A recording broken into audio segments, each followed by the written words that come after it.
A UN expert monitoring human rights in Russia said Tuesday that Russia is now run through a state-sponsored system of fear and punishment in an attempt to silence dissent and opposition to the war in Ukraine. According to Associated Press, Mariana Katsarova, the UN Special Rapporteur focusing on human rights in Russia, presented her latest report that said Russian authorities have stepped up their abuse of the national security legislation to quell opposition to the war ordered by President Vladimir Putin. Katsarova also explained that the Russian government has penalized social media users for posting or reposting messages on social media against the war, first with administrative offenses, then with criminal offenses, and imprisoned for their opposition against the war.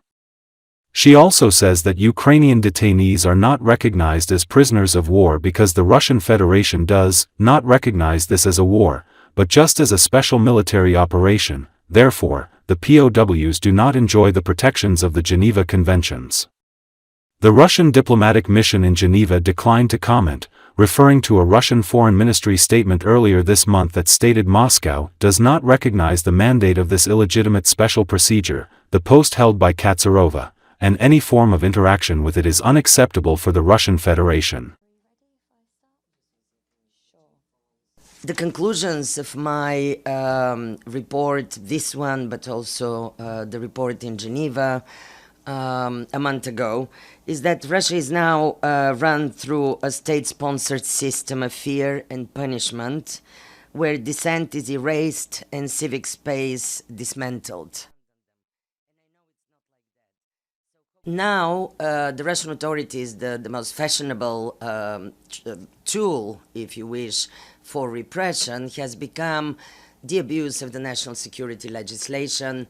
This is all from treason, espionage, confidential cooperation with a foreign organization or foreign state, and the whole bundle of public safety legislation which relates to counter-terrorism and counter-extremism.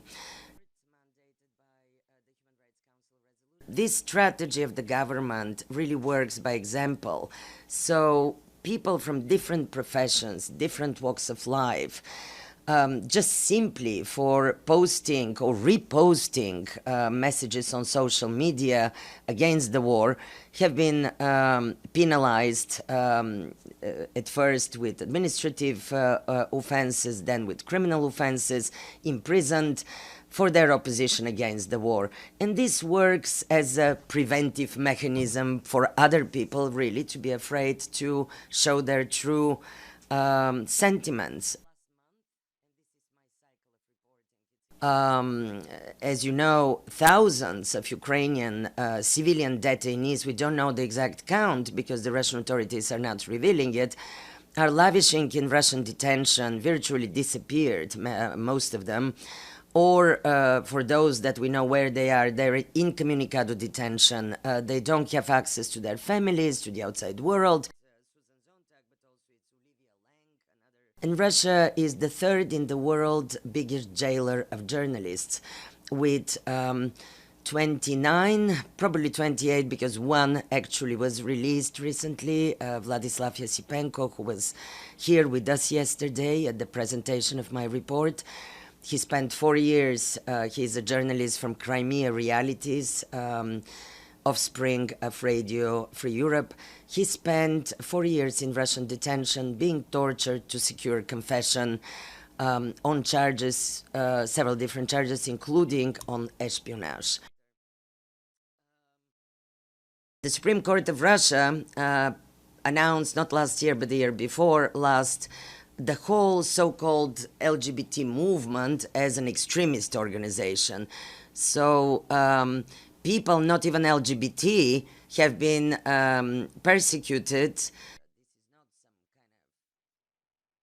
With the Ukrainian detainees, POWs are not recognized in the Russian Federation as prisoners of war because the Russian authorities do not recognize this as a war, but just as a special military operation. Therefore, the POWs do not enjoy the protections of the Geneva Conventions.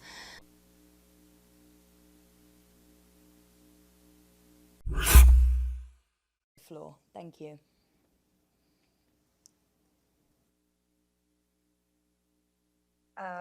Thank you very much. I claim through this report that Israel's genocide in Gaza is part of an international system of complicity. And international law is very clear. States must neither aid nor assist in internationally wrongful acts of others. Instead, they might prevent, stop, and punish international crimes. These obligations, of legal obligations in the breach of peremptory norms of international law, no acts of charity, but they require immediate suspension of military, economic, and diplomatic ties with Israel until its crimes cease, and pursuing justice for the survivors by holding perpetrators and their accomplices accountable.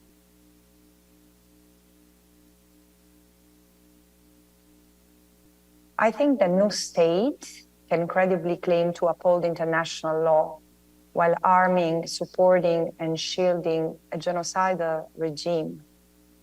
Third states, by doing so, are breaching their duty to prevent genocide, apartheid, and all the more territorial conquest by supplying Israel with aid, arms, and political cover, despite the mounting evidence of genocidal intent.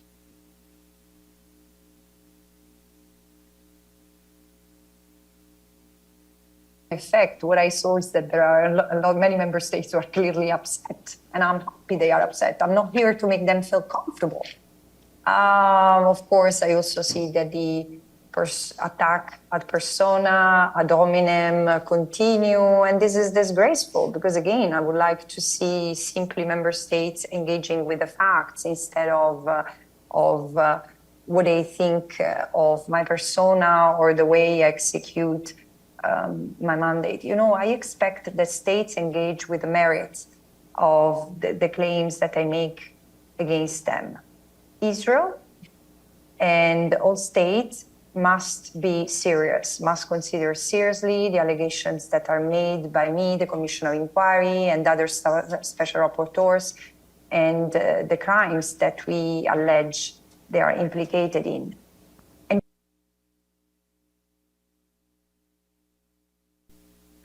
Military cooperation is probably the most significant of the forms of complicity because through arms trade and intelligence sharing, some states more than others have fueled Israel's war machine.